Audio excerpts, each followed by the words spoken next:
Ano, anong ulam natin, Ineng? Dito tayo sinaing na, sarap. Pag tayo hindi pa nasa tama ng adobo. Natutulog pa yung sinaing.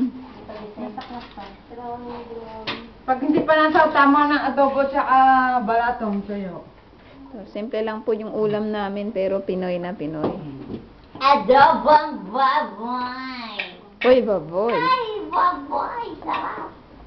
May munggo pa tayo, di ba? Meron, may buto-buto pa. At saka may daing pa. Sarap talaga. Dito kami kumakain kasi may nagbe-video dito. Sarap talaga ang pagkain Pinoy. Mm.